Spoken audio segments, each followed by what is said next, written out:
What's your favorite food? Pasta, salad, fruit, anything with bread?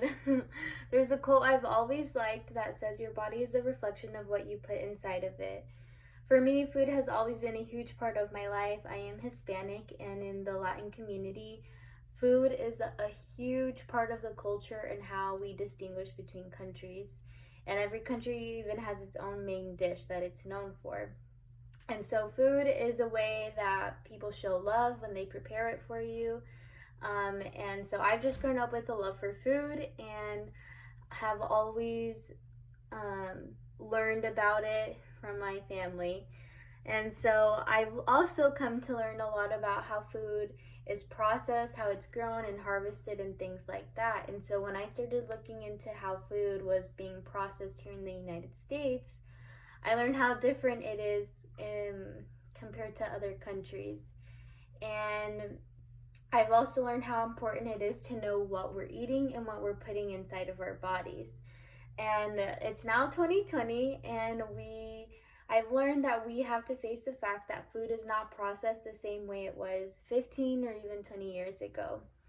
So, the main idea of my message today is to argue that all of the ingredients that is in our food should be required to be on the label here in the United States. The FDA has created label guidelines, and you can find this on their website, and they have different manuals for how different industries, so like restaurants, grocery stores, wholesalers, and different levels of commerce that people sell food at, how the FDA requires them to disclose the ingredients that goes into our food. So one of the things that concerned me the most when I started doing research on this is knowing that glyphosate, which is an active ingredient in a weed killer, is sprayed all over our crops here in the United States in the non-organic food. And so to me, the fact that they don't put that on a label, you don't go to a restaurant or buy a bag of chips and see glyphosate as one of the first ingredients. They don't disclose that information to you because technically the FDA considers it an inactive ingredient, therefore it's not required to be on the label. One of the other things is on the FDA's website, there are multiple links for these guidelines. And I went on there just to do some research and to learn more about the different labeling guidelines that they have. And I kind of started to realize the pattern and how it's more of a marketing technique than it is a full disclosure statement.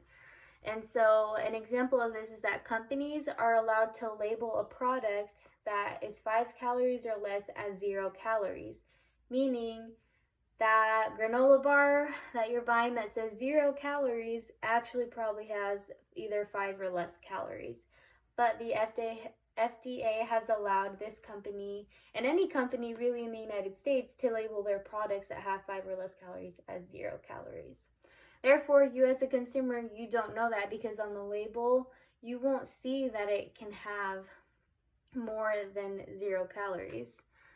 One of the other things that kind of struck me in a way that concerned me was that the regulations on chemicals in the United States aren't very well regulated or even tested as FDA approved. I don't know if you guys have noticed sometimes when you buy things that say they're not FDA approved and you use them at your own risk, which makes me ask the question, well then how do we know what we're eating is safe?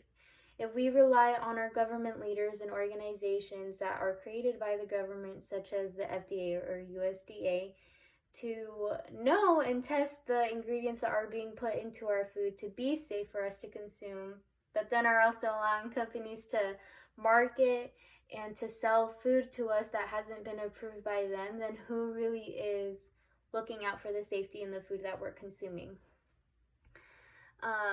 The side effects in these type of chemicals can be really severe, and they can also be really just go unnoticed for many years. An example of this is the red and yellow dye that's added to our food. This is very common in a lot of food, even if you don't have necessarily red food or yellow food. One of this is a personal example in my family. I have a brother with ADHD, and when he was diagnosed about probably more than 10 years now when he was younger.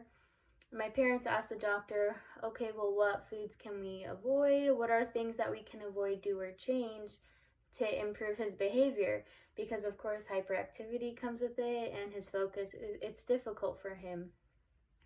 Since then, there wasn't very much research done connecting the foods that we were eating and consuming to these types of mental disorders. But now, about 10 to 20 years later, one of the biggest studies that I found, and this comes from Carolyn Call, which is a health expert, and she uses the platform Instagram to share a lot of her information, but also has links with each post to where she found this information. Shows that a study has connected red dye and yellow dye to increasing ADHD, hyperactivity, and attention deficit disorder in children. And so things like that make me question, okay, well, no one's really testing for any long-term effects either. They're just testing, is it going to work now? Is it going to affect them badly in 2 weeks? And if it's not, can I use it? And to me, it just seems too fast, and it doesn't seem very well thought out of, in sense of a company's not thinking that much about the consumer. So while it may seem like I presented a lot of antagonizing information about these different government agencies. Really, the point of my message is to make us as consumers aware that the labels on our food they're not full disclosure statements. In a sense, you're not going to get a complete list of the ingredients that are in the foods that you're eating. And it's something that I feel the government should be requiring of these companies that are producing our food, whether it's produced here in the United States or if it's produced outside of the United States.